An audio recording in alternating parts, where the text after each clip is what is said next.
You want to die? Do you want me to kill your mother? And he asked in a very harsh whisper, like, do you want to die? Do you want me to kill your mother? I just told him, I don't care. Okay. So those rough. were threats and a phone call from one of the great monsters of American crime in the last century or so, a rapist and killer who's, I hate to use and torturer, whose notoriety was not nearly enough because many of his crimes were not tied together till substantially after they were committed in the 70s and 80s. Known originally as the East Area Rapist in the Sacramento area, later dubbed the Golden State Killer. Yeah, I've been referring to him the past hour as just the scumbag because I understand we do that so you know who we're talking about. Mm-hmm.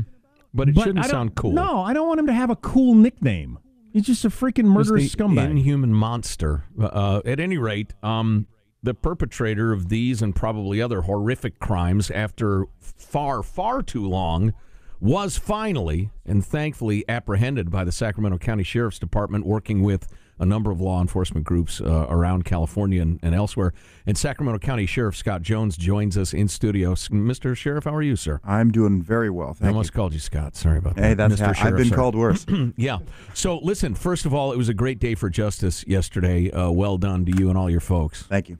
How did you figure out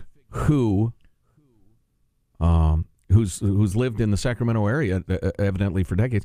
How'd you figure out who was the monster? Well, it was interesting. I mean, we have just a million leads, and this guy was never on our radar, never on any list that we'd checked out before. So how we got to this guy is, and I'll be a little circumspect just to preserve the integrity of the investigation and the prosecution, but basically very emerging DNA technology. I mean, traditional DNA hits is you get a sample, you compare it, it's a hit. You got to match. Very little, work to do. Mm-hmm. That is not the case in this technology.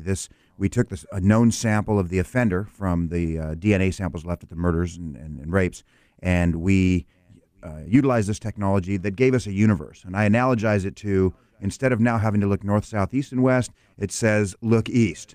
So it does narrow it down some. It does put us in a direction of a universe, but it doesn't cut down the universe a great deal. There's still some very good detective work that has to go in at that point to start paring down that universe. And that's where the detective work comes. Tell us what you can't tell us, but, I mean, you already knew it was a white man of a fairly narrow age range. Yeah, right. Yeah, so we obviously had eyewitness profiles and certain information we could get from the DNA. So that helped us even more, obviously. But, the detective work kind of pared down that universe. And when we got to D'Angelo, and started looking into his background, his timelines, his history, we started thinking that this guy might be good for it. We started getting cautiously excited. Can you give us any idea how he got on your radar screen? Well, it was from that DNA and the detective work that flowed from kind of pointing us in that particular universe. And then it was detective work, and there was a lot of folks we were kind of interested in, and you say, okay, well, some of these people in this universe never been in Sacramento. They have no ties here, so we can exclude those. A lot of them got excluded quickly. Some of them, they say, okay, well, this person's dead, or this person is never been to Sacramento, this person's African-American, whatever it is, and you pare down, and then you get a smaller universe, and you get to this guy, and we did, and we said, okay, well, we need to find out more. So we got some discarded DNA from him. We started up with some surveillance, got some discarded DNA. It wasn't a good enough sample to do a full profile, but on the markers that we were able to capture on that discarded DNA, it was 100% match on those markers.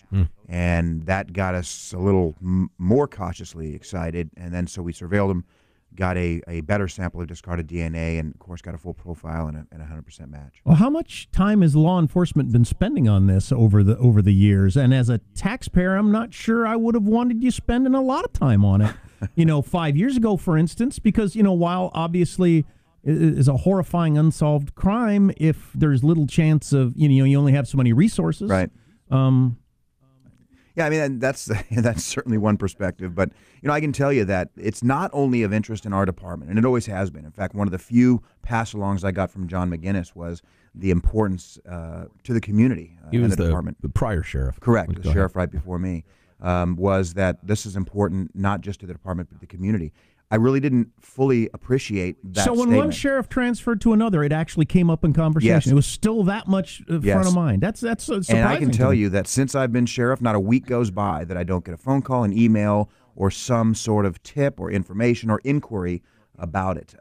It is very much on the minds Wow. of Well, I had no Sacramento and the idea. region. Yeah, feelings are still raw. I read a lot about this a year ago or so, and the number of texts I've received from friends talking about growing up in that area and the terror they felt and the things their dad said and the precautions their moms and their sisters made, and the feelings are raw about it still. Everybody that was here has a story about it, about what they did or didn't do or conversations that they had.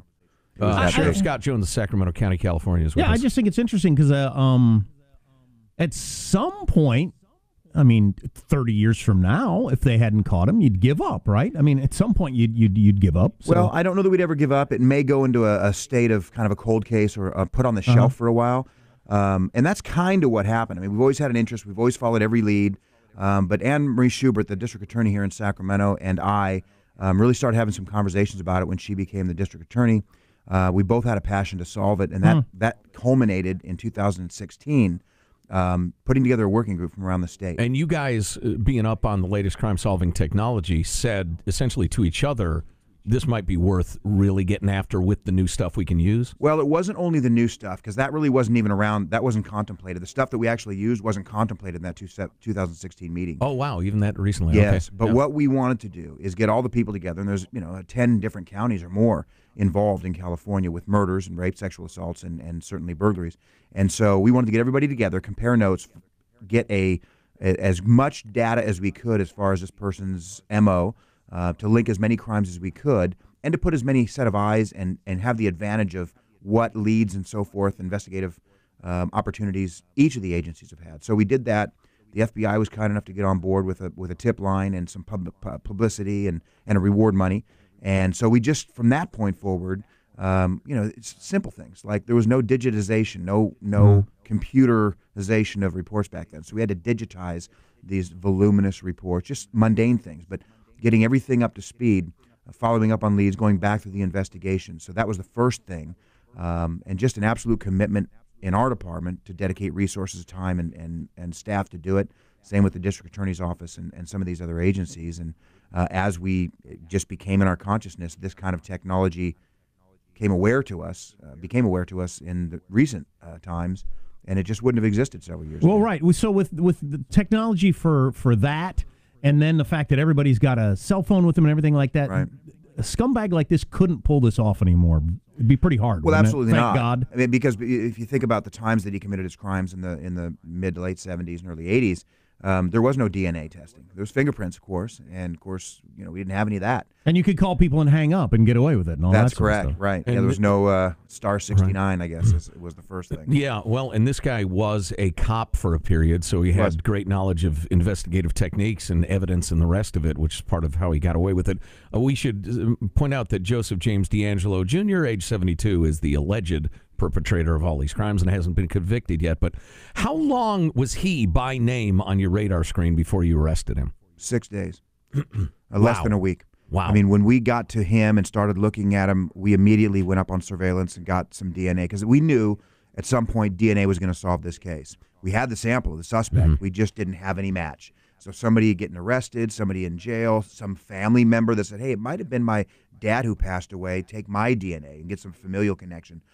We knew DNA would ultimately solve this crime. We just didn't know it would be quite this way. So, and is the way you got onto this guy something similar to what you just described? Somebody close to somebody? No, it wasn't at all. It was, again, a technology that'll all come out, but at this point, I just want to preserve the integrity of the investigation. Fair enough. Well, unless he pleads out to everything, everybody wants a conviction if he's guilty. So, yeah. Fair enough. Yeah, I've known some cops, and it's not hard to imagine that you do that line of work and you deal with a lot of the worst of humanity on a regular basis. That cynical might be overstating it, but you get a pretty realistic view of the dark nature of human beings. But this one's got to be shocking even to somebody like who's spent their whole life around bad people. It is shocking, and obviously this predates all of everybody's career who is in the department now. And I certainly don't. I mean, I moved to Sacramento in 1980, so I don't really have any independent memory. But the district attorney does. She was a girl and had a couple of sisters that were young pre-adolescents and teenagers.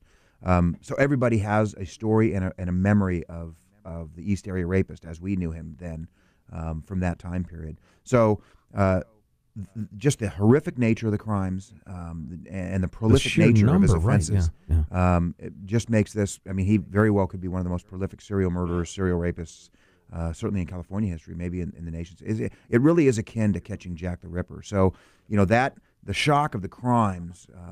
Yesterday it was. You can contrast that to the absolute joy and gratification for those victims that occurred, yesterday or in the last couple of days. It's beyond compare. It really is. It's a feat. It's a thing of a career for me. Right. I was just going to ask, and with all due credit to all of the jurisdictions who were part of this, including the FBI, what's it feel like to avenge, essentially, to stand up for and come through for so many innocent victims? It's got to be an amazing feeling. It is incredible. I mean, there's not just the dozens or scores of direct victims, but obviously the indirect victims, the family members, which could be in the hundreds. And all those people, we have, justice was delayed in this case, but now it will certainly be sure. And they had to wait a long, long time. And we all got in this business in one form or another to help victims, save people, and protect people. And the extent that we got to do that yesterday as a department and as a law enforcement community of multiple agencies, there's no compare. I will remember this as a career highlight for the rest of my life. Where's Scumbag right now as we speak? He's sitting in the Sacramento County Jail. Is he alone or is he with a group of people? He's actually currently on suicide watch. He is acting out a little bit when he got arrested. Not when he got arrested, excuse me, but when he got to the jail and raised some concerns, some behavior that led our folks to be cautious, obviously, follow protocol. So he's on suicide watch, which means he gets very close monitoring by not only law enforcement but professionals as well. I'm going to ask this for the record. How sure are you have the right guy? Myself, I'm 100%. Okay, fair enough. So you got a celebrity. I mean, I hate that that's the way the world works, but you got a celebrity in your jail. That's got to be its own kind of weirdness. It is. Does everybody want to get a glimpse of him and that sort of thing? I mean, we're a very large sheriff's department. We're 7th largest in the country, so we've had a lot of celebrities. We've had one of the Escobars. We've had the Unabomber. We've had Dorothy Puente, which is a local serial killer in Sacramento. We've had a number of celebrities. What do you think the trial will be like? Is this going to be quite the media circus, I wonder? I think it will be. I mean, if you think back at trials of this nature, with some of these serial killers that we've caught historically in this country, they don't even compare to this guy. Right. And this guy has an interesting story. I mean, I want to know what happened in the last 40 years. Absolutely. What's been going on that note, Sheriff Scott Jones of Sacramento County, why don't we take a quick break and come back and follow up if that's all right? That was my first question yesterday. What has he been doing for the last 30 years? Yeah. That's going to be fascinating. Yeah, more coming up. If you've got a question, text me, 415-295-KFTC. You're listening to the Armstrong and Getty Show.